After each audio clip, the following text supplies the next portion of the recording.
life. Hello, it's George. And Bonnie. Mwah. And it's Tuesday. Tuesday. 7 o'clock. Uh-oh. It's the 12th. You're behind. I forgot to turn January 12th. January 12th. This is the Tiny Road to Yeshua. Welcome, everybody, even though you have a delayed. Delay? Well, yeah, they always get it a few seconds after we say it. Oh, that's okay. If I talk real fast, maybe I'll catch up to them. Could be. Oh, boy, you people are in for a treat tonight. I hope so. She's going to do a lot of the talking. Oh. Anyway. I'm just going to read. The topic 3 people. is the cross. Yeah. Could be interesting, couldn't it? Could be. And it could be kind of confusing. Nah. No confusion. I'll start out. What a study! Each gospel writes about the cross or the execution stake and the crucifixion, and each topic in each one may be the same yet different. We have a hard time getting through the translation and getting to the fact in Scripture. I'm going to have my sweetie read Matthew 27:52. Oh, yeah, it's way down here. 52. Oh, yeah, this is fascinating. And also the graves were opened, and the bodies of many holy people who had died were raised to life. That's 52. This is after Yeshua died. He gave up his spirit. Also, the graves were opened, and the body of the many holy people who had died raised to life. You've all heard a preacher talk about that. Now read 53, please. Hey, Rich. Hello, Rich. 53. Whoever else is on there. Yeah. I missed. 53 says, and after Yeshua rose, they came out of the grave and went into the holy city where many people saw them. Now, did you catch what she just read? 52 says that when he died, the people came to life. And 53 says, after Yeshua rose, they came out of the grave. Did anybody else ever catch that? I did. Did you? Zombies. And they went into They the lay holy there city until he where rose. many people saw them. Now that's something in Scripture I never saw. Did you ever see that before? No. Okay. Mark 15:33. Mark 15:33. At noon, darkness covered the whole land until 3 o'clock in the afternoon. Now read 34. At 3, he uttered at a loud cry, Eli, Eli, lama sabachthani. which means, my God, why have you deserted me? Or some translations say, why have you forsaken me? Okay. Rich says, hi, gang. Then after, if you read 35, 36, all they do is talk about, I wrote, then after much ridicule, then read for 37, please.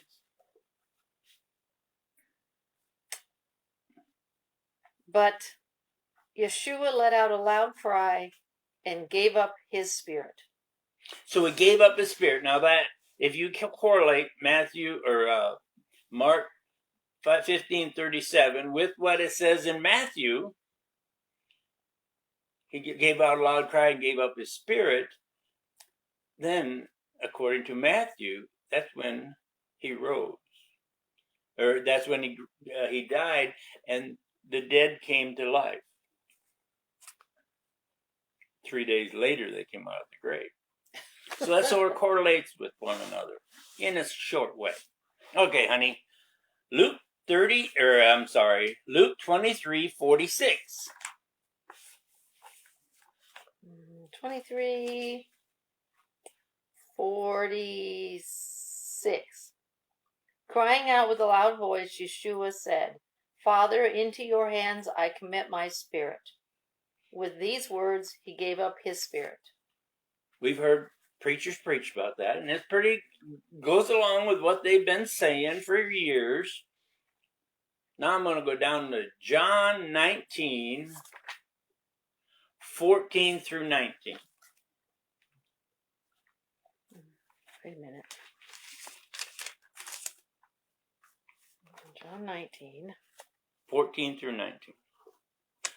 It was about noon on preparation day of Pesach, which is Passover, right?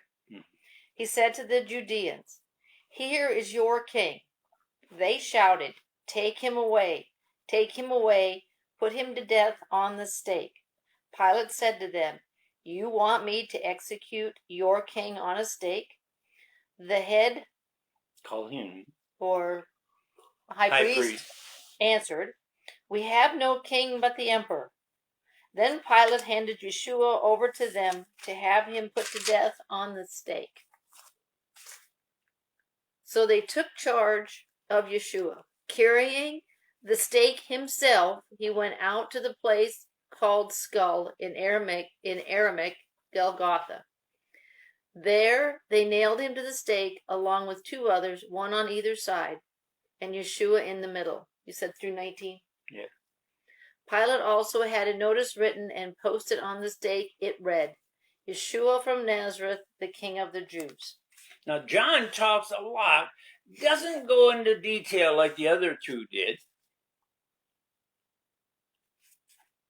It is very descriptive in other ways. Read 19:5 and 6. 19. 5 and 6. 5 and 6. So Yeshua came out wearing a thorn-branched crown and a purple robe. Pilate said to them, Look at the man. With the head high priest and the temple guards, when the head high priest and the temple guards saw him, they shouted, Put him to death on the stake. Put him to death on the stake. Pilate said to them, You take him out yourselves and put him to death, because I don't find any case against him. 5 and 6. Okay. Pilate brought Yeshua out with a purple robe on. That's the robe he had on. Hey, and Rhonda. a crown of thorn on his head. Pilate said, Look at the man. He called him a man. In 6 states, when the head priest, Kohanim, and the temple guards saw him, they shouted, Put him to death on the stake. They more or less caused a riot or a ruckus amongst their people, the ones who were easily swayed. Then 17, it says, read 17 one more time. I want to see how many people caught this. 19:17? Yeah, 19:17, one more time. I want to see how many people caught this. Carrying the stake himself, he went out to the place called Skull, in Aramaic Golgotha. Now see, the other three,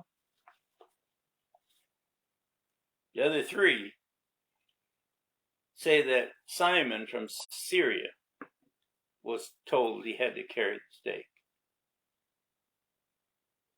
But when I started studying this, it says, John says, carrying the stake himself, he went out to the place called Golgotha. To me, when I read over it, I thought, well, I knew that's not what I remember. Yeah. Read 29, would you please? 19:29? Mm-hmm.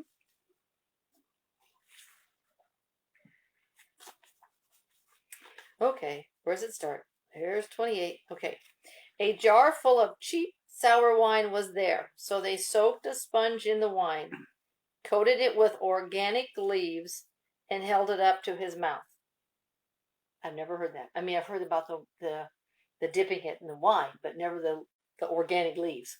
After Yeshua had taken the cheap wine, and we know from weeks past, we know it wasn't the Greek glykos, that was the sweet wine, and we also know that if it was the Hebrew wine, that the wine would have been called shakal, close as I can get. That was a strong drink, a strong wine. Don't really know, John's scripture stated a cheap sour wine, most likely with a slight flavor of vinegar. I don't know for sure. I wasn't there. No matter what anybody thinks. There? I wasn't there.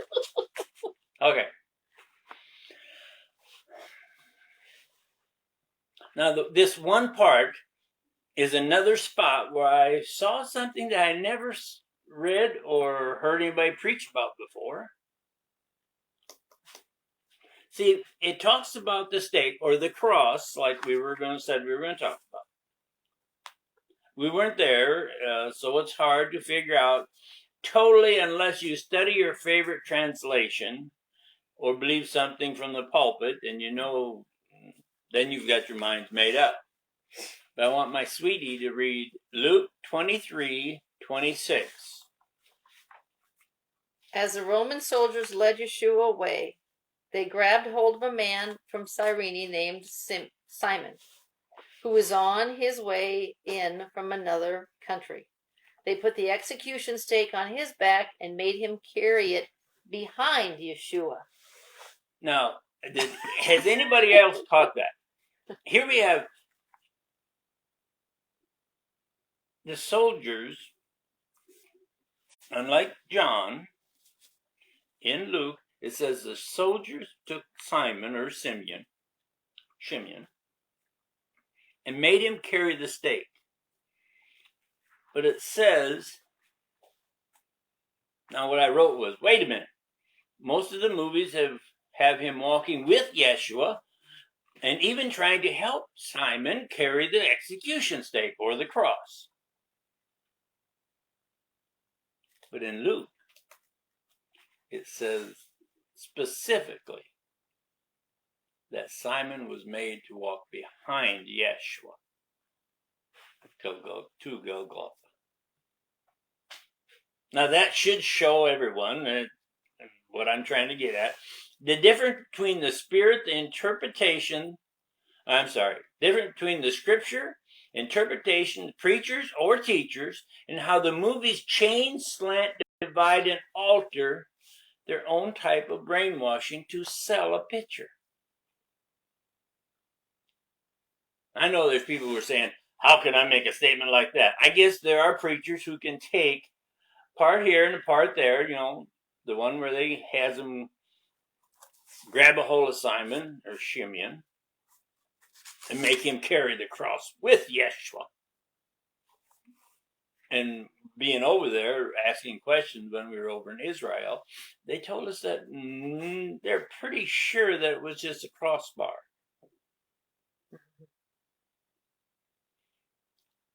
See, that's why I say that preachers take part here and a part there to get into your head. And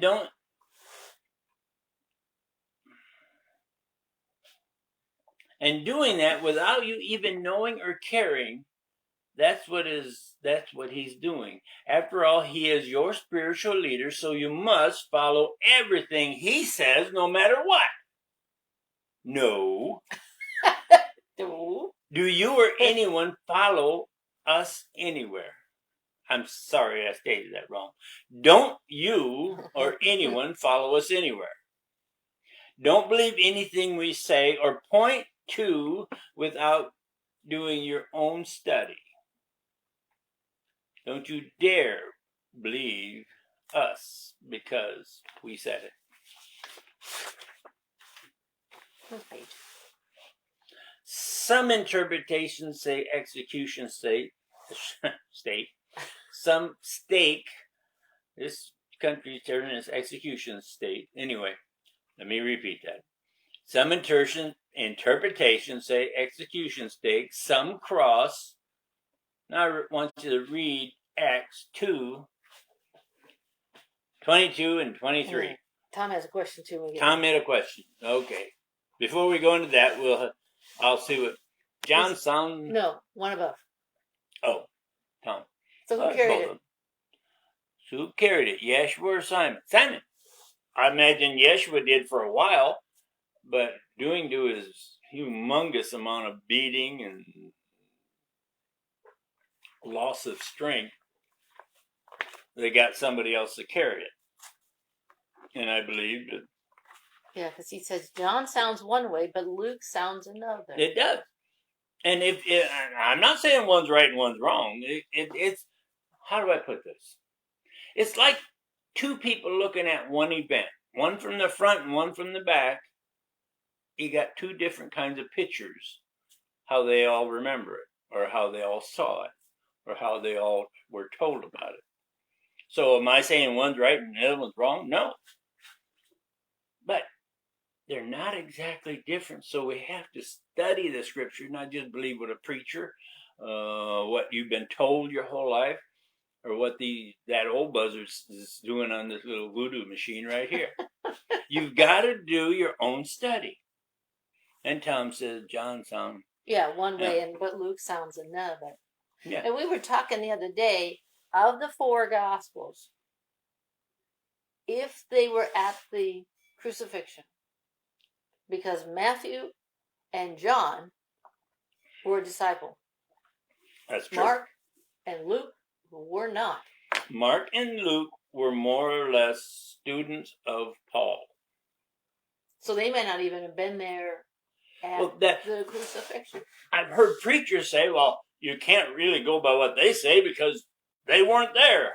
How do you know they weren't part of the 500 that were at one time followers of Yeshua, who may have deserted him or had something else to do, or followed at a distance because they were afraid of the Roman soldiers? You don't know what was on their mind. And then when Paul came along, they more or less jumped on the bandwagon and says, now we know it's true. We don't know. That's just speculation on my part. Don't believe me. Well, yeah. So like you were saying, they could saw this whole thing from a whole different, depending on if they were there and where they were at the time. And I've even heard, now this is kind of odd.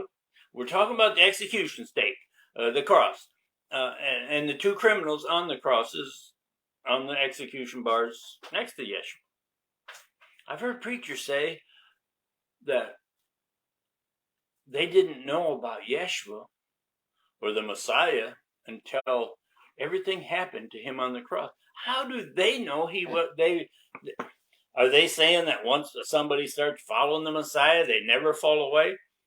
Look around. I mean, it's all over the world. So I can't read their minds and say they didn't follow him at one time or were believers at one time. But anyway, that's my opinion. I can't specifically state that. So you feel that it was Simon who actually, Yeshua carried it partway and Simon carried it.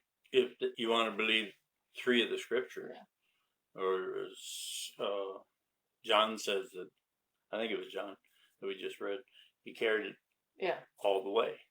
Well, he carried it himself, yes. Yeshua carried this execution stake himself. I can't tell you which is right and which is wrong. I'm just going by what the scripture says. Well, like you said, it should be a different point where they were, the angle they saw, the stuff they saw. It's like saying getting two opinions of something. If one saw it from one direction and one saw it from another, they're going to have left and right opinions or front and back opinions. Right. Two different ideas of the same picture. So how can I tell you which one's right and wrong? Yeshua didn't come back and say, hey, George, this one's right. If he does, I'll let you know. Cute. Now read. Where was it? Acts 2, 22 and 23. Good question, Tom. Acts 2. 22 and 23. Okay. Men of Israel, listen to this. Yeshua from Nazareth was a man demonstrated to you to have been from God by the powerful works, miracles, and signs that God performed through him in your presence. You yourself know this. This man was arrested in accordance with God's predetermined plan and foreknowledge, and through the agency of persons not bound by the Torah. You nailed him to a stake and you killed him. And killed him. There's no other you. I stuck that word. Yes, you stuck that. Sorry. Oh, I want to fire her. No, you won't. That states, I never saw this before either. That states that the Hebrew leaders used an outside group to do their dirty work. Read that one part again. Okay. Where do you want? Just 23 maybe? Yeah. This man was arrested in accordance with God's predetermined plan and foreknowledge, and through the agency of persons not bound by the Torah. That's good. That was a group called Romans.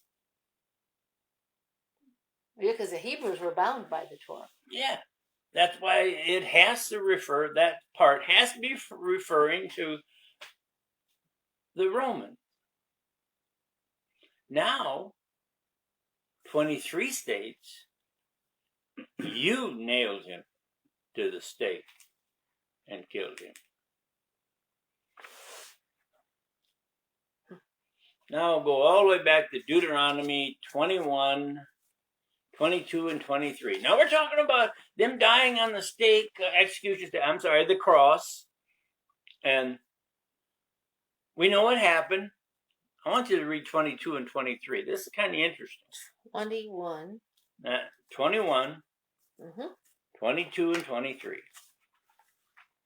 If someone has committed a capital crime and is put to death, then hung on a tree, his body is not to remain all night on the tree. You must bury him the same day, because a person who has been hanged has been cursed by God, so that you will not defile your land, which Adonai your God is giving you to inherit. In Deuteronomy 21, 22, and 23, we see that Adonai's directive on hanging on a tree is just what she read.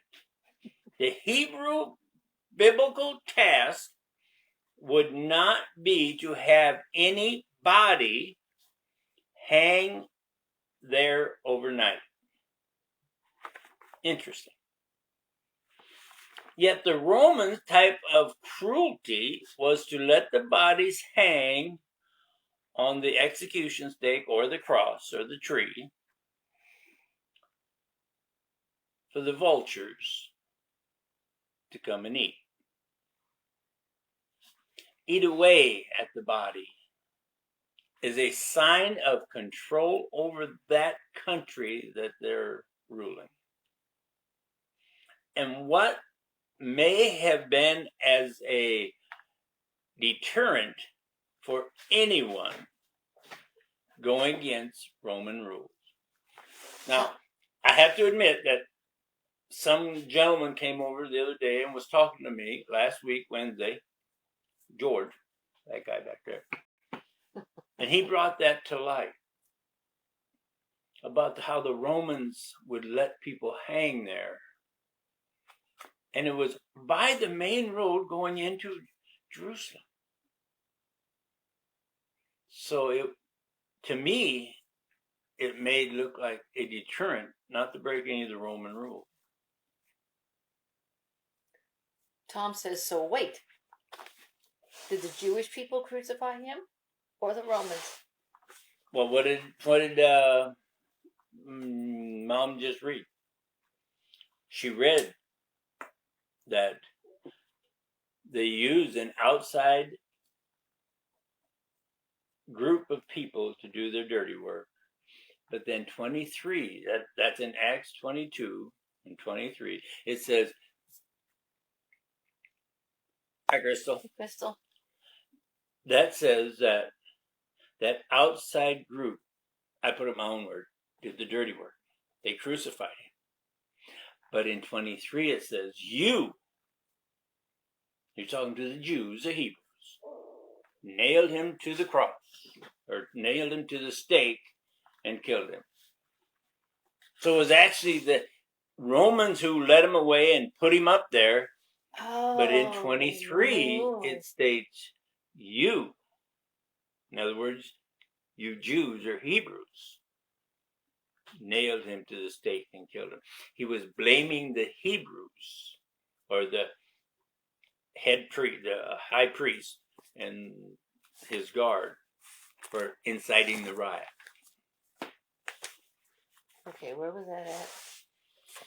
Acts 22, or Acts 2, 22 and 23. You going to read that again? Okay, because 23 says, this man was arrested in accordance with God's predetermined plan and foreknowledge, and through the agency of persons not bound by the Torah. In other words, the Hebrew, or the Roman. You nailed him up on a stake and killed him. He was talking to the Hebrews. He was telling them. Yeah, because the very first, on 22, it says, men of Israel. Yeah, it says that even though you incited somebody else to do your dirty work, it's still your blame. You're the ones that had him hanging on the cross, or on the tree, or on the execution stake. I can see where they got confused. Well, but yes, when you read it all, like when you start out with men of Israel, well, see, they're talking to him there specifically. I look at it as people have heard their preachers and teachers for so long, they already have a preconceived idea on what it really said. And I'm learning by studying just on the topics. I never saw 2 or 3 of these things before. But anyway, back to, I said, the execution stake, the cross, or the tree would be one heck of a slow, agonizing death. Have you ever thought about how long the other 2 would have hung there, being they weren't beaten like Yeshua was? Yeah, he'd already lost a lot of blood and stuff prior. Matter of fact, any person who was given that punishment would most likely hang there for some time before they actually expired. You could hold yourself up for a certain length period of time, and you'd crunch down for a while. And when you start losing your breath, you might be able to raise yourself back up for a while. That's how they died, is by the pressure of going on their lungs and their heart and all the rest of it. Now, I'm not even a doctor. You got to talk to George's cousin about that. Okay, now if you think about these, I just stated any person given the punishment would most likely hang there for some period of time. Okay. Think about what they'd be doing. They're mad. They're hollering, crying with pain, maybe even using language they shouldn't at the people out there because they got caught. Pleading with their family or anyone who would listen for mercy before they could take it any longer. Now, we bet, like the people nowadays, the parents would feel bad. You might say they would be saying, he wasn't that bad a guy. He couldn't have, nowadays, he couldn't have killed or raped that elderly woman or stabbed that little girl so she couldn't identify her rapist. He is being framed because of his past run-ins with the law, or where he came from. the color of his skin. He's poor like me. Or stating something like, if we were rich, they wouldn't even pursue him.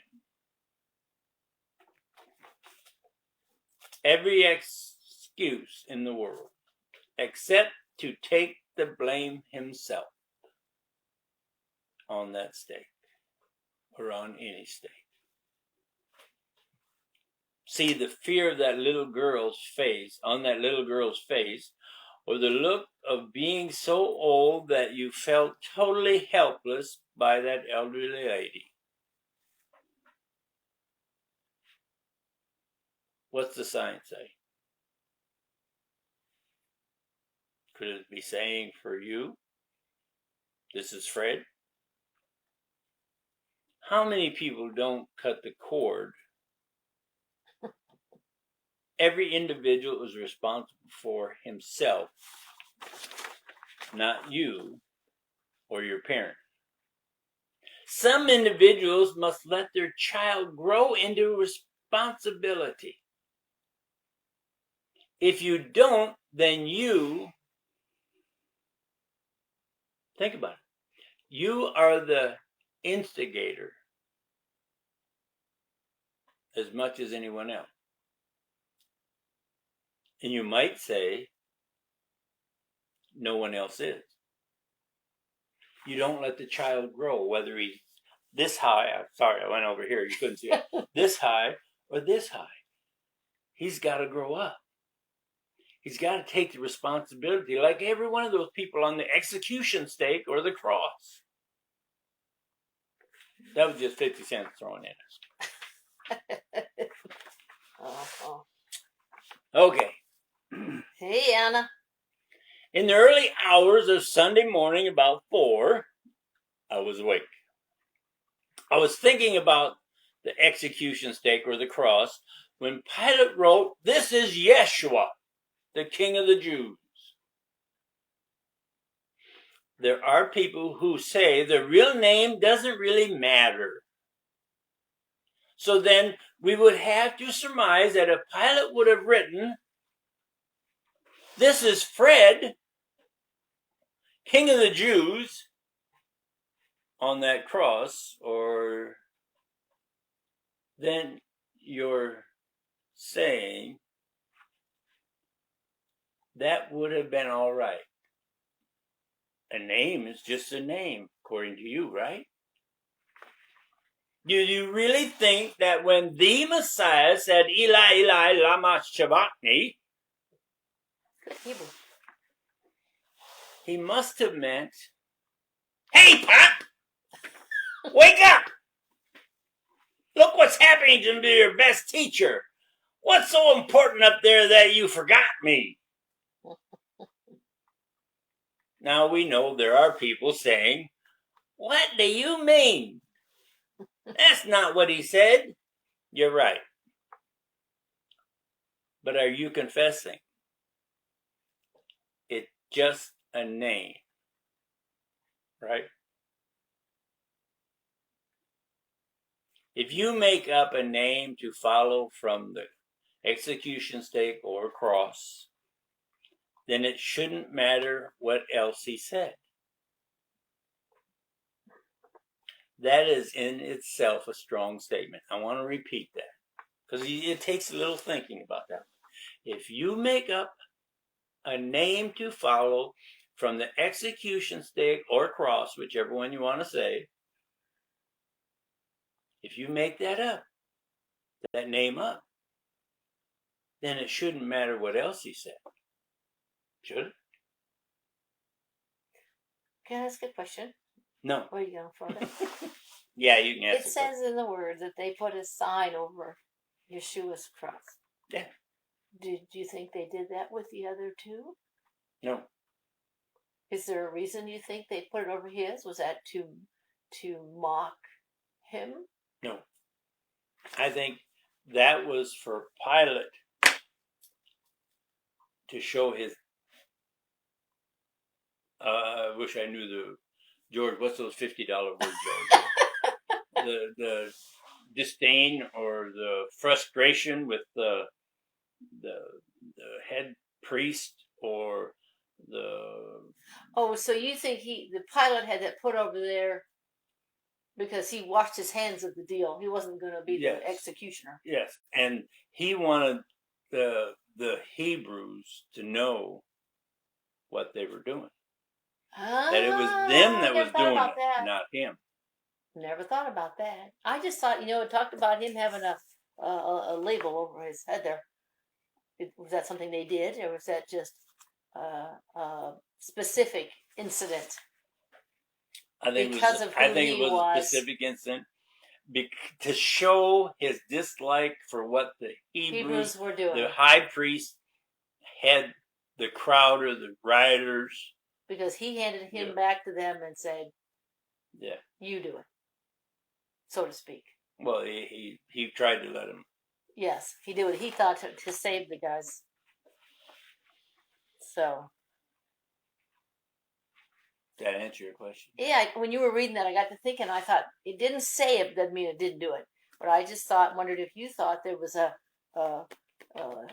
names over the other two. No, it doesn't Just- say. no, I don't know. no. I don't believe But so I don't- because it From says all your studying, you don't find that to be a cultural thing. That's what they would have done back then, is put tags on their crosses.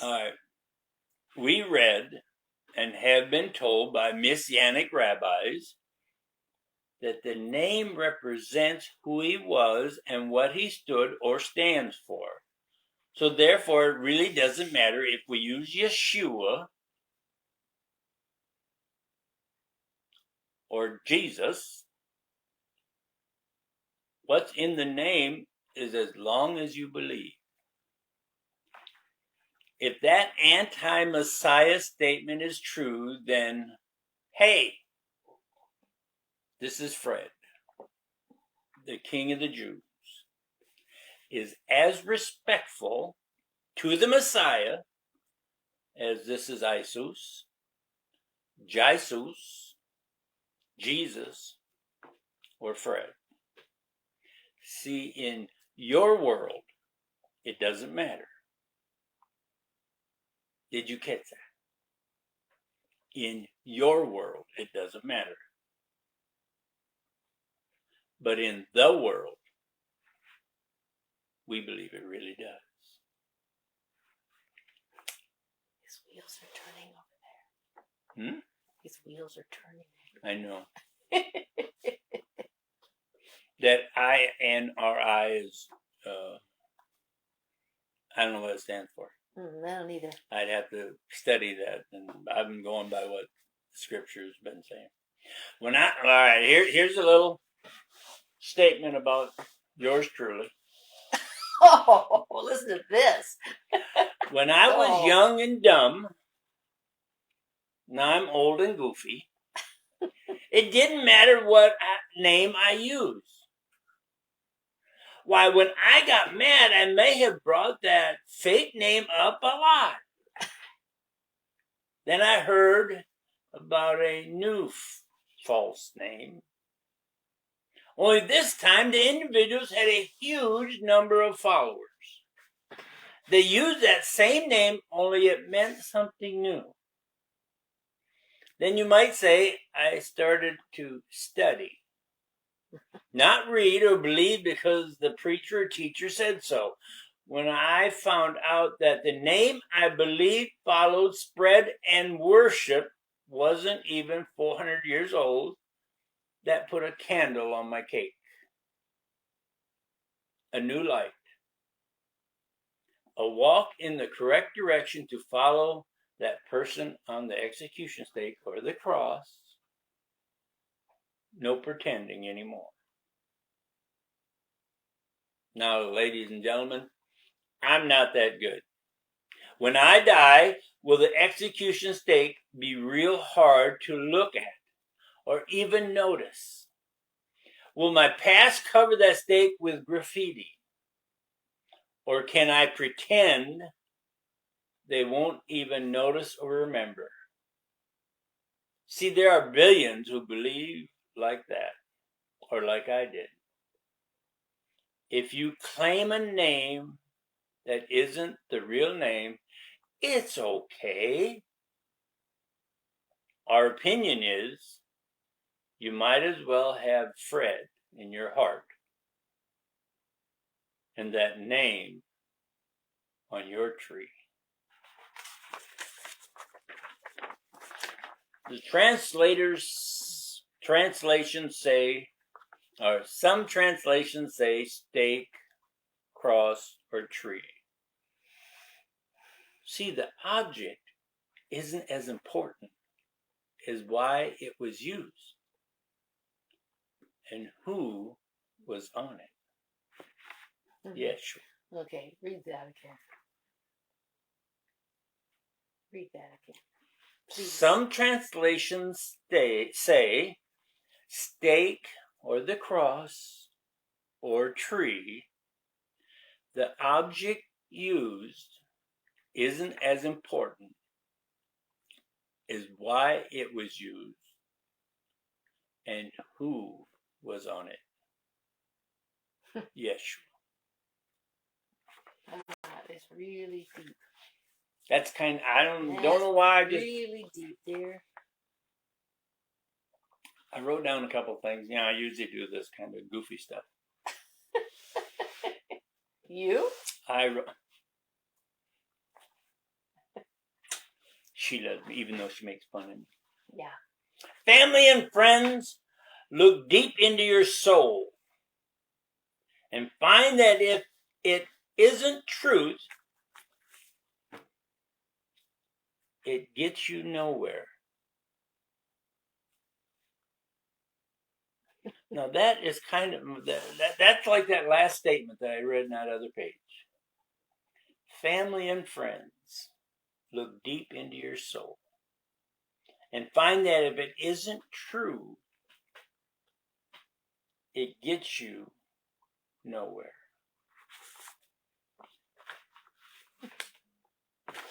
Now the other day when my buddy was over and we were talking, I listed 3 things. I don't remember what we were talking about, but we came down, and right before the end of our talk, I said, it really boils down to 3 things, doesn't it, George?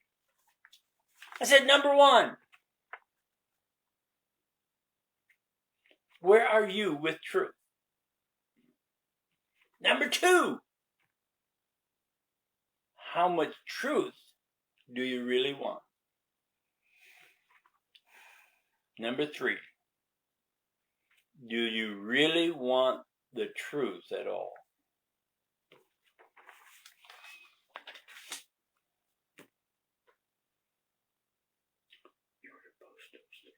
Mm-hmm. Ladies and gentlemen, it's about the cross or the execution stake, whichever one you want to talk about. Execution stake. Wow. But honey, look up Matthew 18:20. I saw this today, and George and I was talking about it when we were out there at the what do they call that? Flea market. Flea market. Matthew 18. Verse 20. I didn't know I was going to read this. I know. I'm surprising you. 18 verse 20. For wherever 2 or 3 are assembled in my name, I am there with them. Now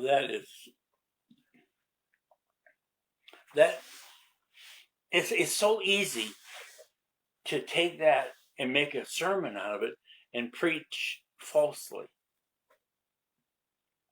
Wherever 2 or 3 are gathered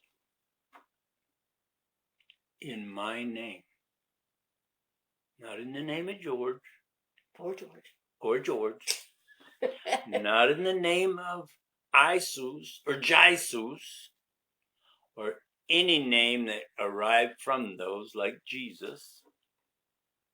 He says, wherever 2 or 3 are gathered in my name. Now, if he had a name, you would think that they would have to be in his name.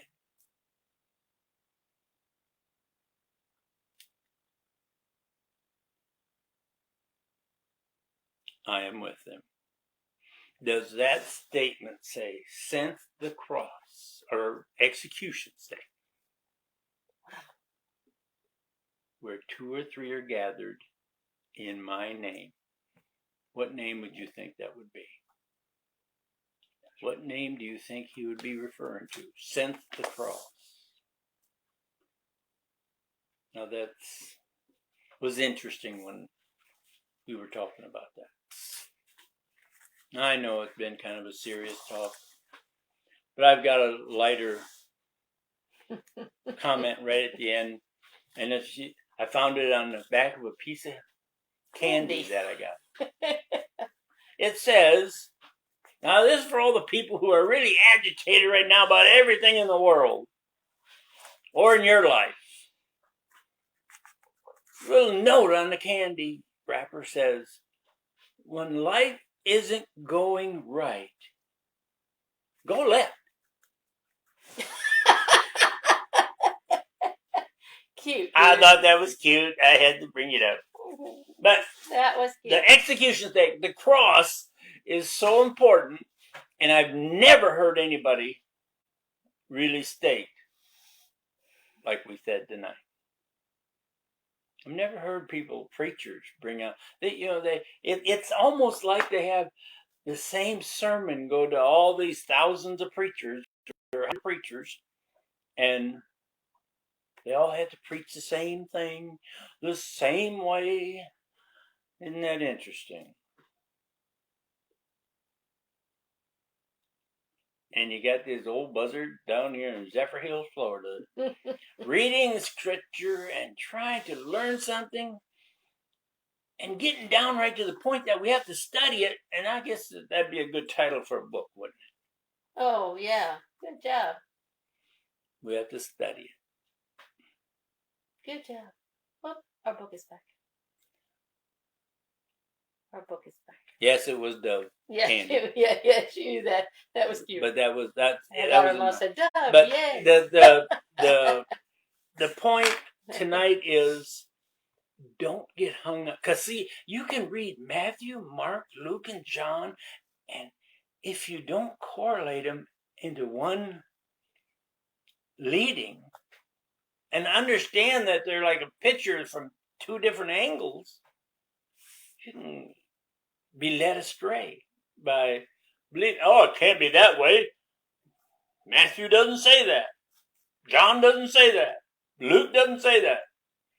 And you hear preachers use all of those, except those 2 little things that just slid under the microscope. But understand, you got to study. Don't just read. That was the cross. So that's what people have to grab a hold of. And you know something? You got to believe that the cross happened. Because without the cross, we would have had no resurrection. Without his birth, we wouldn't have had to have the cross.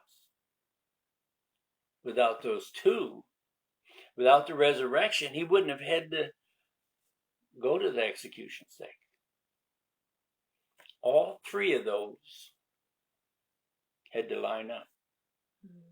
And his willingness to allow. He, you might say, was the 3.